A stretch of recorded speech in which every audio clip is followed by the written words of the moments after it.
le cafard des médias américains Jim Cramer a parlé. Et dans le monde du Bitcoin et de la crypto-monnaie, ce vilain personnage est pas mal connu parce qu'à chaque fois qu'il dit d'acheter du Bitcoin, que c'est intéressant, qu'on a des bons prix, que ça va aller plus haut, ben on marque souvent le top. Et je pourrais te montrer 1000 charts qui le prouvent, mais le but de cette vidéo, c'est pas non plus de s'éterniser sur ce crâne d'œuf. Toujours est-il que sous tes yeux, tu l'as lorsqu'il avait dit All I can tell you is own your Bitcoin, that's what I do. Et il avait prononcé cette phrase à la télé à une heure de grande écoute le 28 janvier. Le 28 janvier, ben, c'était pile poil, quelques jours après qu'on a eu le top sur BTC. Après quoi, on a connu notre descente aux enfers. Bref, et ce qui est intéressant du coup dans cette histoire, parce que il est capable de nous dire, voilà, les tops en nous disant d'acheter, il faut toujours faire le contraire des médias. Et typiquement, lui, c'est l'exemple parfait. Mais lorsque ces gens-là te disent que ça y est, c'est la fin du monde, qu'on va avoir un gros crash, etc., c'est un argument supplémentaire qui t'amène à penser que le bottom est vraiment pas loin. Je comprends vraiment pas comment des pourritures comme ça sont aussi célèbres. Bon, j'ai une petite idée, mais bon. Toujours est-il qu'il a publié un post. Il a publié un post très récemment, il y a de ça quelques heures, où il a annoncé que les futurs sur le S&P 500 ont hâte de baisser avec la clôture. Il annonce que d'un point de vue trading, on a beaucoup moins de force et que la technologie est pathétique, la technologie des entreprises du S&P 500. Et que grosso modo, voilà, ça peut cracher à tout moment. Et ça me plaît bien, ça me plaît vraiment bien parce que lorsqu'on a des gros personnages, des vilains monsieur comme celui-ci là, qui t'annoncent que potentiellement on peut avoir un crash qui pourrait aller encore un peu plus profond sur le S&P 500, sur les indices américains, eh bien c'est plutôt encourageant. Toujours est-il que si on se focus sur le S&P 500, ça fait plusieurs jours qu'on le regarde ensemble sur la crypto bref, on peut voir qu'on a eu une espèce de double bottom. Est-ce qu'il va être confirmé? Pour l'instant, la charte ne nous donne pas l'impression de dire le contraire. On est en train, au moment où je te parle, de venir retester la ligne de coup de notre dernier W qu'on a formé, qui a marqué potentiellement le top. Et ce qui est intéressant, ce qui est vraiment intéressant de noter, c'est qu'on a laissé un imbalance. On a ouvert à la baisse et forcément, on a un petit trou, un petit gap CME, autrement dit, qui s'est ouvert.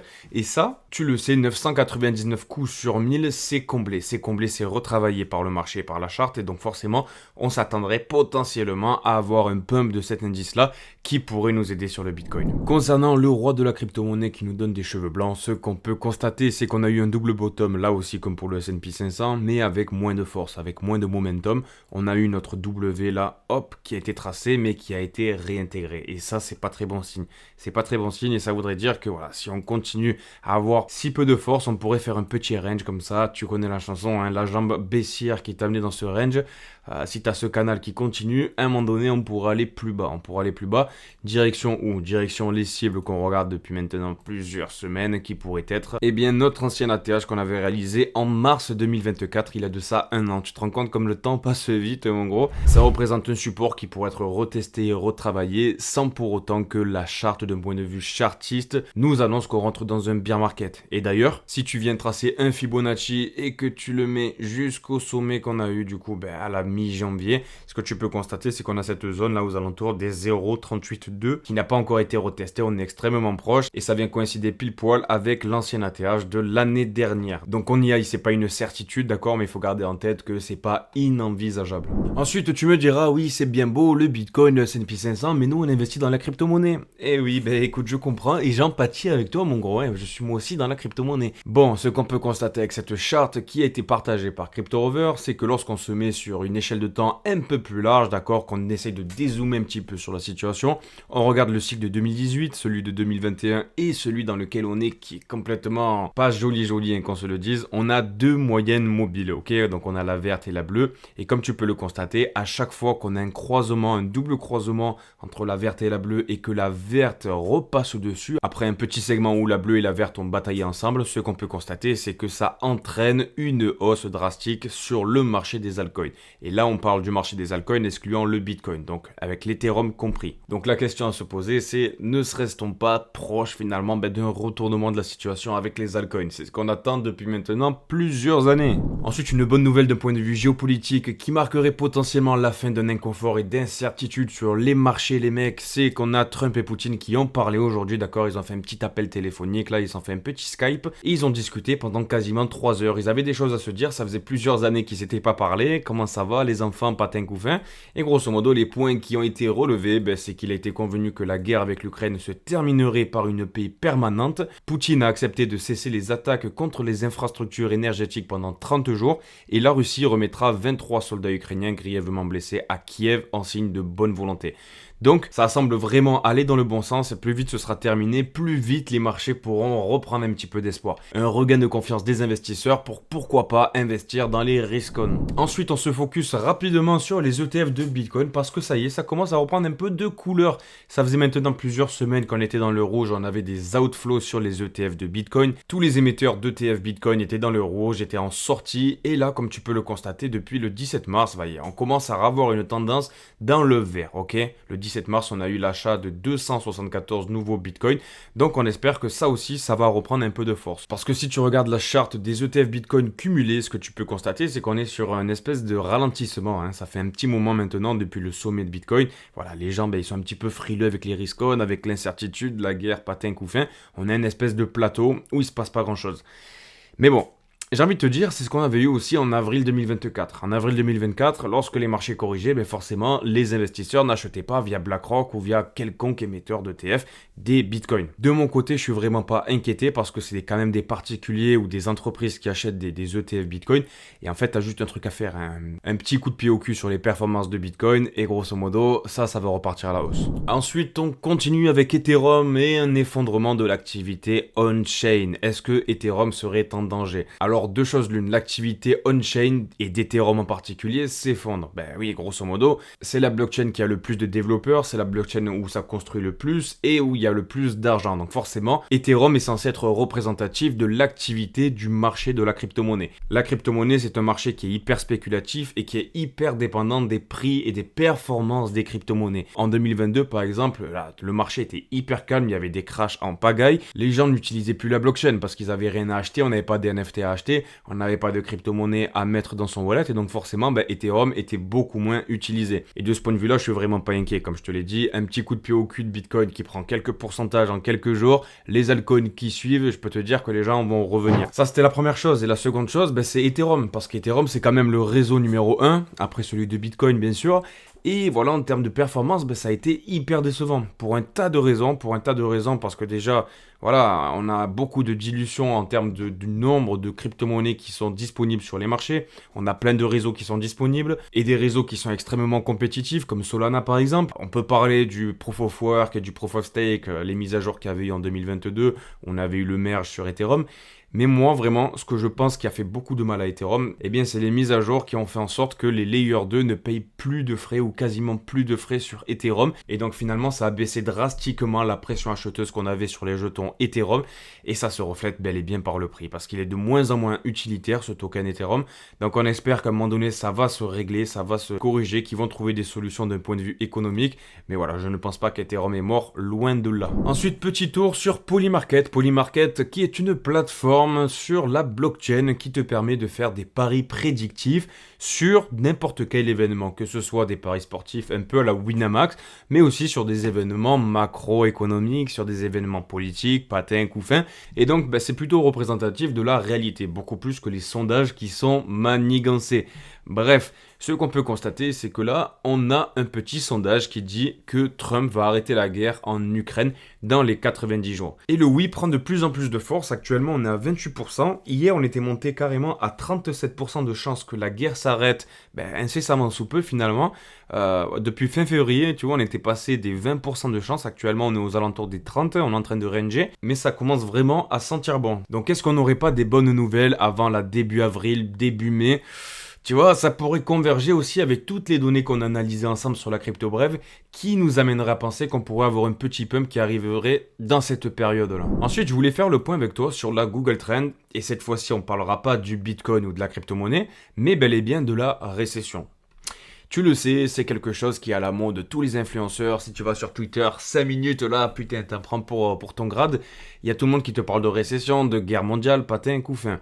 Ce qu'on peut constater, c'est que à chaque fois qu'on a eu un pic du coup de l'intérêt autour de la recherche récession sur Google, ça arrivait au bottom d'une correction de marché qui avait justement pricé cette récession. Alors c'est vraiment extrêmement fidèle et extrêmement logique finalement parce que lorsque les gens normaux, les gens comme toi et moi entendent parler d'une potentielle récession, c'est que déjà les mecs tout en haut, tu vois, ils l'ont pricé. Donc lorsque les données arrivent à nos oreilles, c'est soit la récession est déjà installée, soit potentiellement, on est sur le bottom. bottom. On est très proche d'avoir un bottom et de repartir à la hausse parce que finalement, tout a été pricé. Bon, à part lorsqu'on a des pics justement qui priceaient une vraie récession comme en 2008, là pour le coup c'est différent, tu vois. Mais ce qu'on est en train de vivre actuellement, d'ailleurs tu peux le voir avec la Google Trend, on a une correction qui nous amène à 23 sur cet intérêt. Tandis qu'entre le 9 mars et le 15 mars, on était à 60. Donc on a l'impression que ce narratif est en train de disparaître. Écoute, on verra ça ensemble dans tous les cas, mon gros. Ensuite, on continue avec le CEO de CryptoQuant. Alors CryptoQuant, c'est une plateforme d'analyse autour du monde de la crypto-monnaie, mais surtout du Bitcoin, qui te permet d'avoir des indicateurs, tu vois, des indicateurs on-chain, d'analyse finalement des cycles, d'analyse des data on-chain, des data vis-à-vis des institutions, des whales, patins, couffins.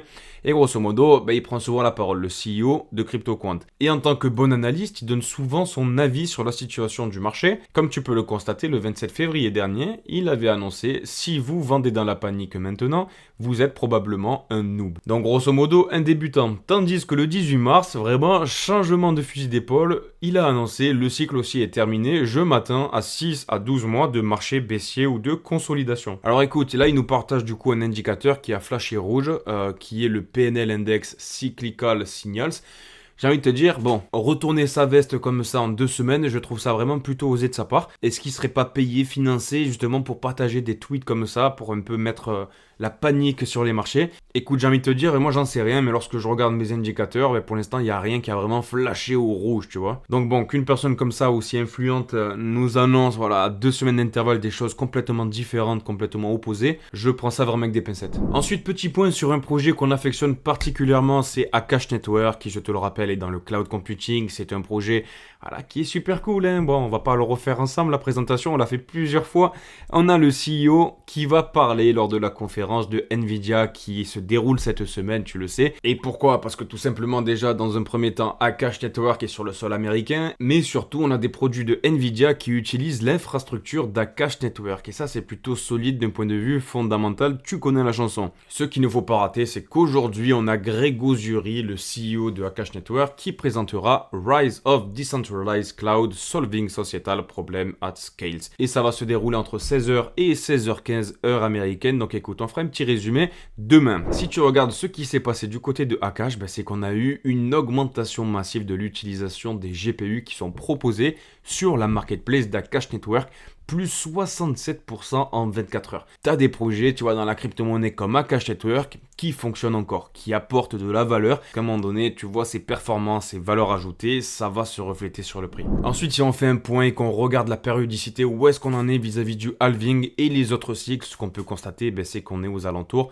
de 330 jours post-halving, donc on est quasiment à 1 an post-halving.